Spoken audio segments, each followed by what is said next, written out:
is writer and game designer Kenneth Hite, and you're watching Pelgrane Video. Today's Pelgrane Video question, what's my favorite GMing tip? Robin has taken the obvious one, and I think Gar took another obvious one, and I'm pretty sure other people have taken still more obvious ones. So I'm going to take a GMing tip that only became obvious to me after reading the classic Call of Cthulhu mega campaign, Masks of Nyarlathotep, and trying to consider how I would run it in my early years as a GM.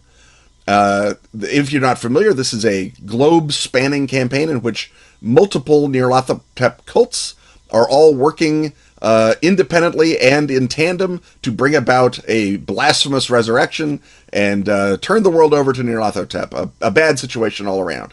And in order to run it, you have to, or I thought I had to, and I believe you do have to, understand that the cults have an agenda that does not depend on, and in fact is independent of, the player characters, the investigators. This is what I've called the villain clock. And I think keeping an eye on the villain clock, if I can shorthand it that way, is my GMing tip that I still use today.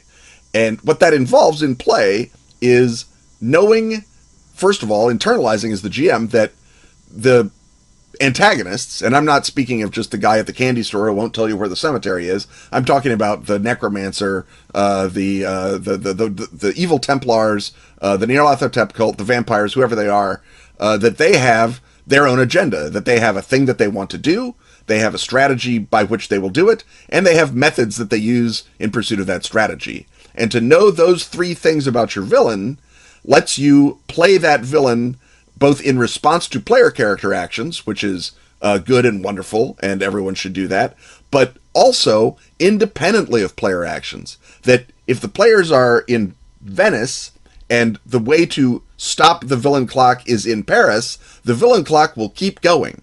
And when the players realize that, that becomes an element of world realism, as well as an element of tension and, oh, we are screwed, which we also want in games.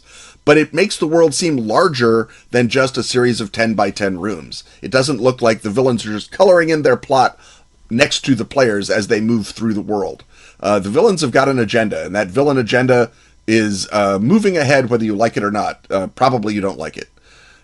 Knowing this, being able to present it, and then being able to provide real seeming or dramatically vital echoes of that action is what turns a world from a simple dungeon into an entire universe, into a place where actions have consequences, where things happen, where you have to respond, where you are called upon to be heroes.